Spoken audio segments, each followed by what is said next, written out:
All right, so let's talk about a dihybrid cross. Okay, so in terms of a dihybrid cross, instead of just looking at one characteristic, we're looking at two characteristics. Okay, and so this would be a dihybrid cross. Okay,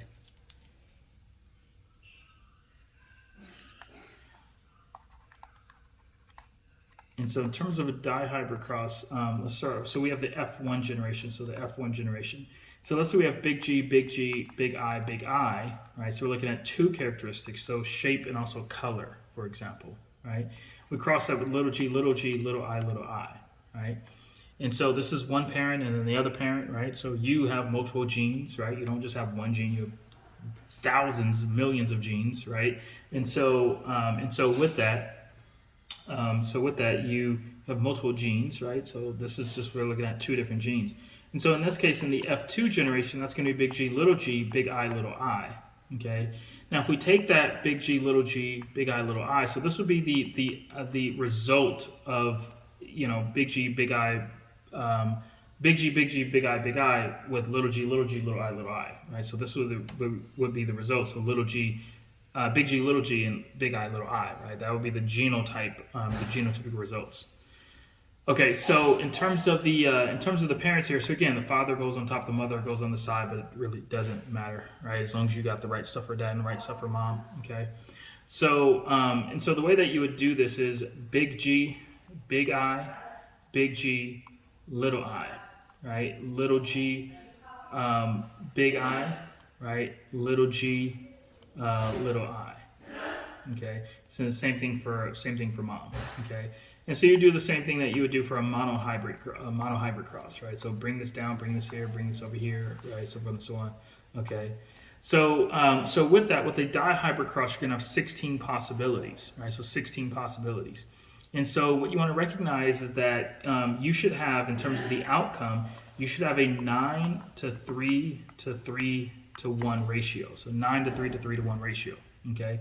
And so that's going to be 9 out of 16. So there's a 9 in 16 chance, right, that the offspring from these two parents would be dominant for both characteristics, right, as in being green and inflated. So big G, big I, right? So green and inflated. Okay, so there's 9 different possibilities of that happening. Okay, so green and inflated. So there's multiple genotypes that would get you that. As long as you have one big G or two big Gs and one big I and two big Is, right? Those are all the possibilities that would get you to be green and inflated. Okay, there's only a 3 out of 16 chance of being dominant for one but recessive for the other, as in being green but constricted. And so here's green but constricted, green but constricted, green but constricted. Okay.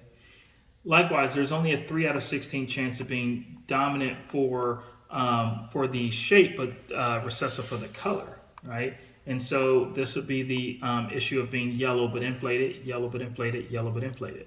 Okay. There is only a 1 in 16 chance, so only a 1 in 16 chance of being recessive for both characteristics, as in mom could give you the little g and little I, but dad also gives you the little g and little I as well. And so there's only a 1 in 16 chance of that happening, being yellow and constricted, right? So a 1 in 16 chance of that happening, okay? And so how do we get that? Well, what is the likelihood of being yellow, right? So if you have big G with big G, little g, if you cross these two, all right, that's little g. So there's a 1/4% chance of that happening, right? But likewise, if you have big I with big I, little I, what is the likelihood of being little I, right? There's only a 1/4% chance of that happening, okay? And so with that, 1/4 times 1/4 would be equal to 1/16, right? And so what's the probability of them individually happen? 1/4, right? So 1/4. What's the probability of both of them happening at the same time? 1/16, right? Make sense? Okay.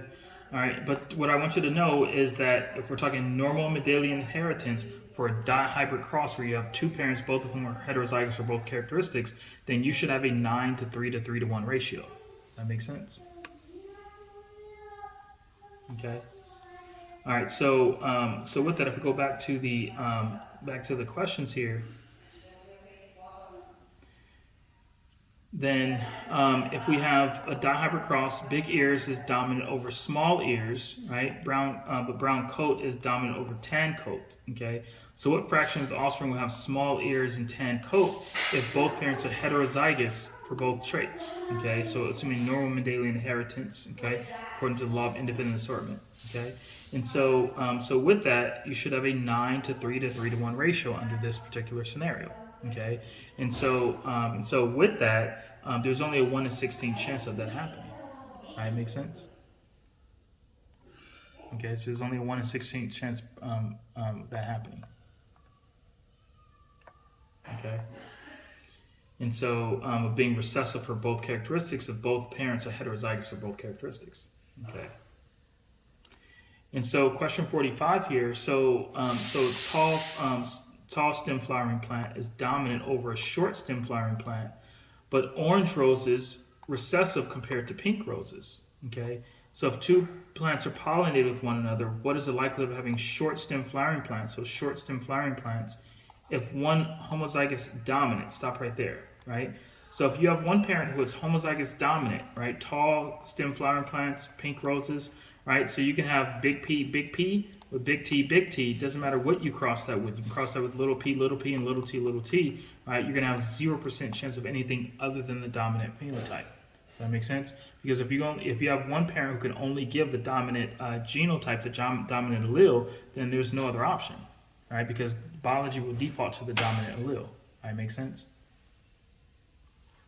Okay? And so even if you cross these two, right, big P, big T, the offspring will all come out with dominant characteristics. Does that make sense?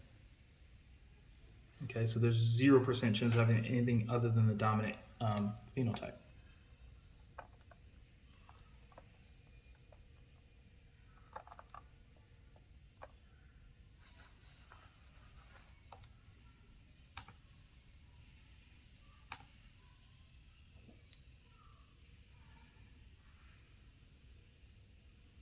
This is so both parents are heterozygous for both characteristics, right? So big G, little g, but for both characteristics. We're not just talking one. You're saying one, right? So we have to have both characteristics, right? So it's not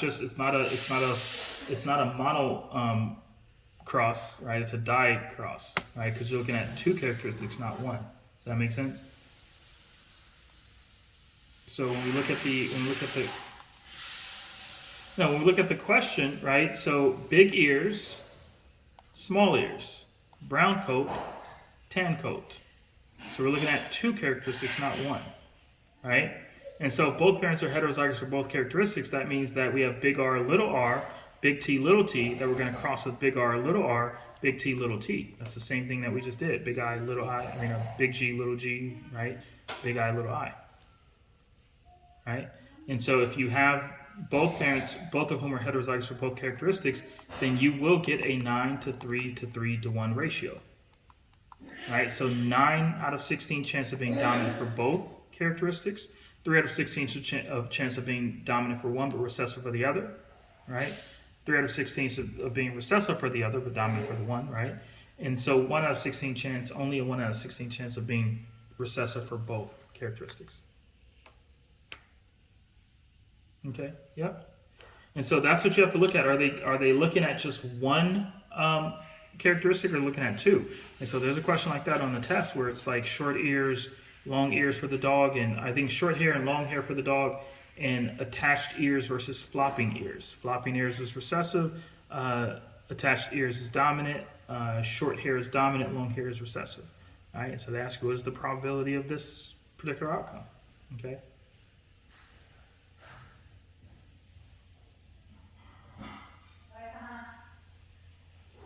So there's a video on YouTube that goes over this as well. So yeah, I would definitely say take a look at that because I do go over that on YouTube. So thank you for that, Mark. But yeah, I mean they do ask you about that on the T. In fact, that was the first question I had with the whole the dog with the short hair, long hair, attached ears versus flopping ears. Okay. All right. So thank you. All right, so let's get into the other aspect of things. So we talked about the genetics, we talked about the carbohydrates, we talked about the lipids, and so their role. We talked about proteins, but let's get a little bit deeper into the proteins and understand the proteins. And so in terms of proteins, we have protein synthesis. Okay, and so in terms of this, there we go. So in terms of protein synthesis, and so again, this is another one on YouTube as well. I would say definitely take a look at this because this really solidifies it and kind of puts it all together and helps you understand kind of again this process of DNA, right? So what we can do with the DNA, we can replicate the DNA, right? So that's DNA replication, right? And that's done by DNA polymerase as we talked about, okay? And so that's for the purpose of going through mitosis or meiosis. Okay, whereas we can also take the DNA and we can make messenger RNA, which then makes the protein. Okay, and so DNA to messenger RNA is called transcription. And so we're literally going from nucleic acid to nucleic acid. Okay, and so it's not a different chemical structure. I mean, it's slightly different, but not a tremendously different chemical structure, same class of molecules, right? So nucleic acid. Okay, so RNA polymerase is the enzyme that does that. Okay, and so we go from DNA to RNA.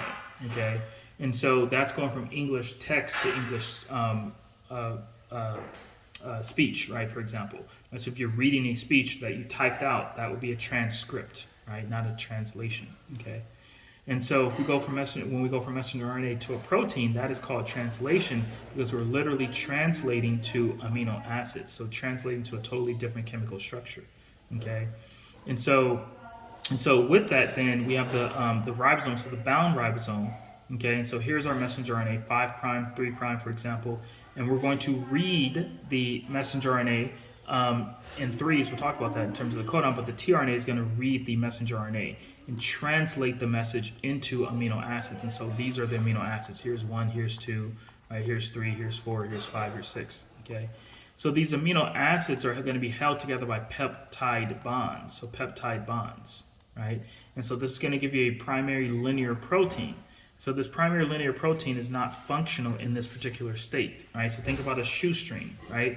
If you have a shoestring, you hold the shoestring in one end, right, and hold the other end of the shoestring in the other hand, right?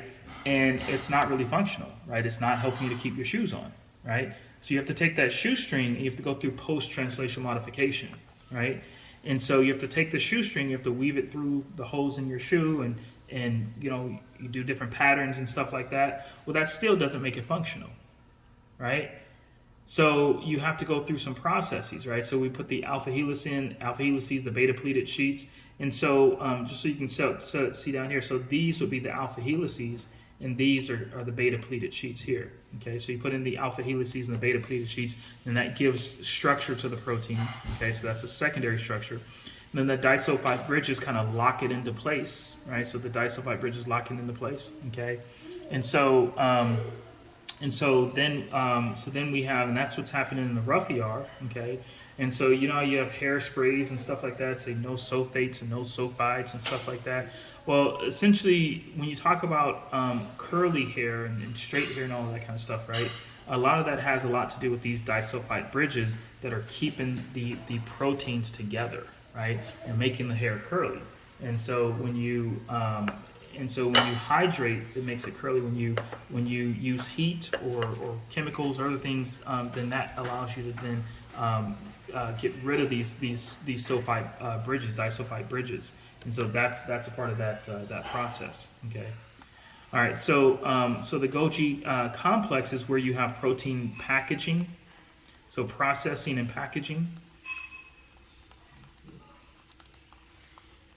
Okay.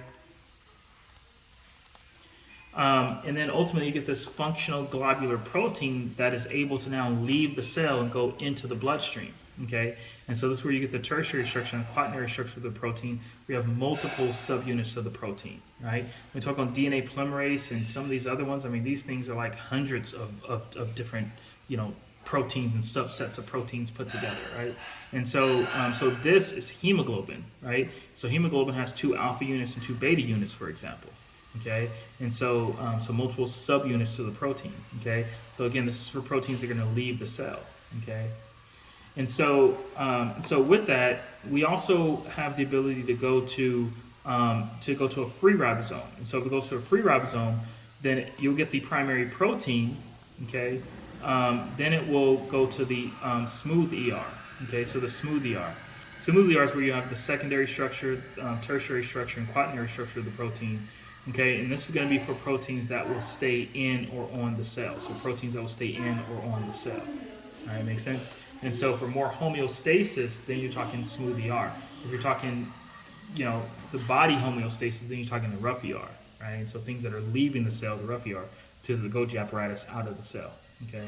And so you have lots of lipid molecules and lipid metabolism that happens in the SCR, glycogen storage functionality, breaking down things. And so a lot of the in-house stuff is going to be the SCR, okay? All right, so again, we have the nucleus here, the cytoplasm here. It's going to leave the nucleus through a nuclear pore. And so the purpose of the nuclear pore is to allow for passage of things in and out of the nucleus, okay? It's not to keep the nucleus from overheating, okay? That's one of the answer choices. All right, so so with that, I just took this out of the nucleus so we can kind of see it here. But this is our DNA, okay? And so notice it's 3' to 5'. Notice the DNA is A, T, C, and G, okay? And so don't mistake that on the test, okay? So we're going to make a copy of the DNA, and that is our messenger RNA, okay? And so the messenger RNA, 5' here, 3' here, okay? Notice that the RNA has G, U, C, and A, right? There are no T's in there, right? So make sure, again, you don't mix that up on the test, okay? So DNA has A, T, C, and G, whereas RNA has A, U, C, and G, okay? And so the product that is directly made from the DNA is not what will go to the ribosome, okay? So we have to take out the introns and we have to put the exons together, okay? So the exons are going to be the coding regions. The introns are the non-coding regions, okay? And so in terms of this, the messenger RNA will be read in 3s, and that's called a codon. So AUG, for example, or AAU, or GAC, okay? And so AAU will code for methionine, okay? Whereas AAU will code for astatine. GAC will code for aspartate, okay? And so we have this primary linear protein, right, that will then give you the secondary structure, the tertiary structure, and the quaternary structure like we talked about. All right, makes sense? Okay. All right, and so so with that we have this ribosome, okay? So this ribosome, that's where this translation process is happening, okay? All right, so with that, let's take a look at just kind of the in-between there, and that is understanding the translation process, which is the codon chart.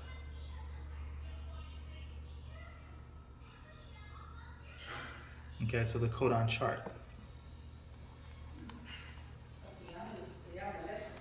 Okay, and so the codon chart allows us to go from messenger RNA to a protein. All right, makes sense? And so, all right, so this is our codon chart. And so with that, all right, so with that, let's say we have AUG, right? We have, let's say, GAC, and let's say we have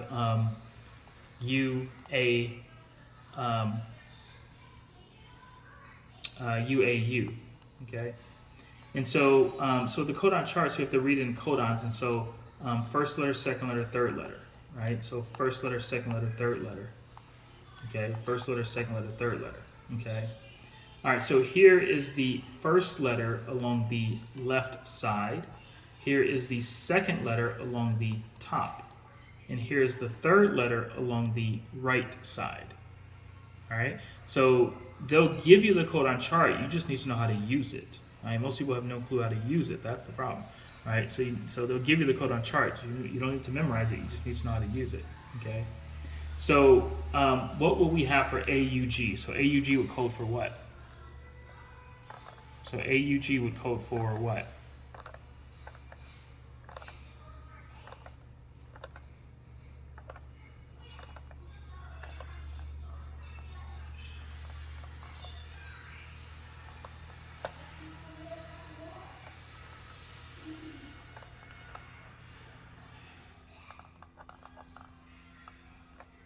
So AUG would code for what? Okay. Yeah, so AUG, okay, so first letter is an A, right? Second letter is a U, so here's the second letter along the top.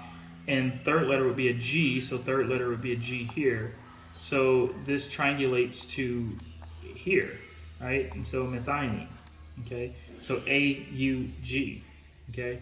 And so AUG would be methionine, okay? So this is called the universal codon chart. So as far as we know, dogs, worms, deer, pigs, humans, zebras, everything that we've looked at across the entire board uses this system, right? And so when you look at the messenger RNA to the protein, all essentially the mechanisms within the 50S and the 30S subunits for the ribosome essentially use AUG as the start signal, right?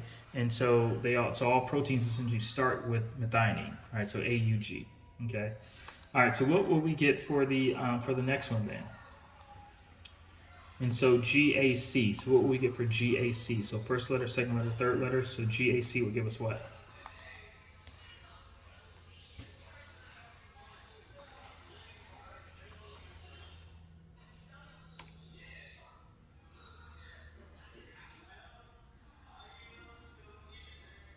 Okay.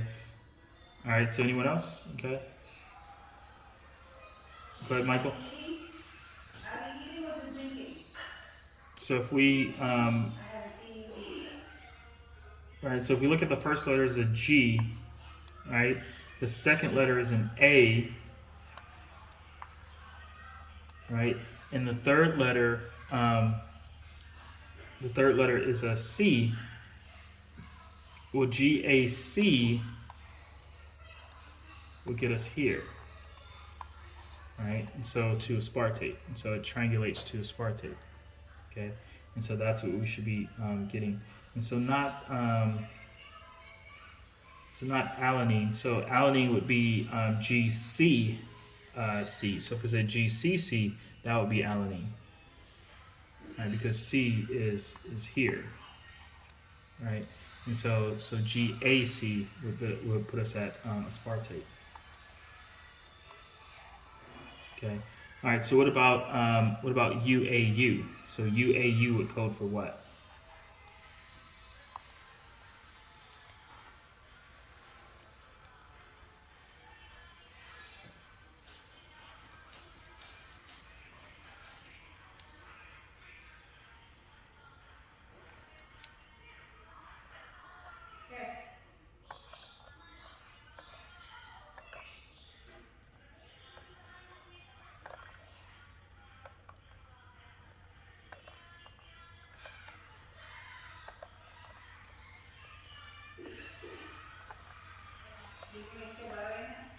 Okay.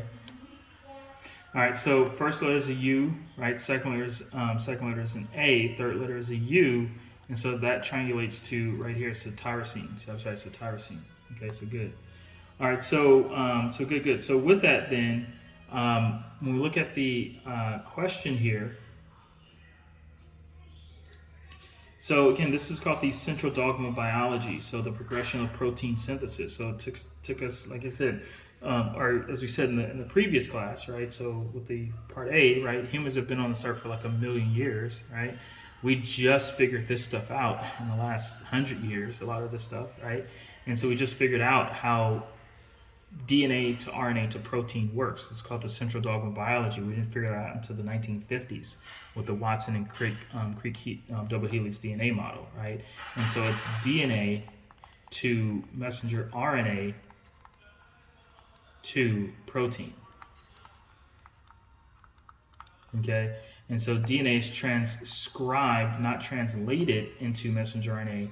And the RNA is then translated into a protein. And so we're talking answer choice A here. All right, makes sense?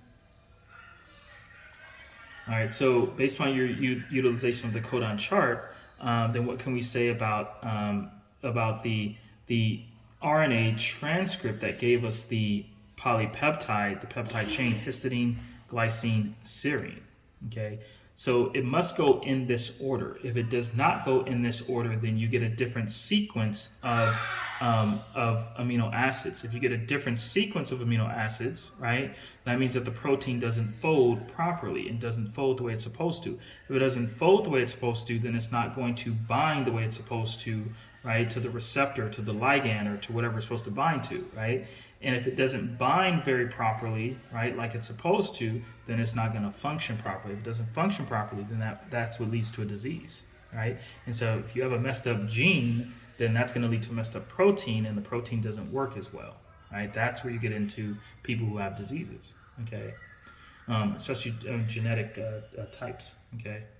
All right, so with that, histidine would be CAU or CAC. And so CGU would not be histidine. Likewise, CA would not be histidine. All right, makes sense? And so all you need is like one nucleotide to be off, and you'll get a disease. Right? When we talk about sickle cell disease, right, with the sickling of the cells, it's just a difference of one gene, right? One kind of nucleotide there that gives you a valine instead of a glutamic acid. If you had a glutamic acid, it's soluble in water. Valine is not, and so because it does not like water, it causes the sickling of the cells, right? Hence sickle cell. Okay, so all you need is one to be off, and you got a disease. Okay, totally changes your life. All right, so GGG would be for glycine, right? So GGU or GGA or GGC. Okay, and so serine. Right, so AGG would code for arginine, whereas AGC would code for serine. All right, makes sense? Okay. All right, so good. All right, so let's take a look at these questions. I think you should definitely know these questions. We just went over the cell and understanding cell biology. So what are your thoughts for 48, 49, 50, 51, and also 52 here?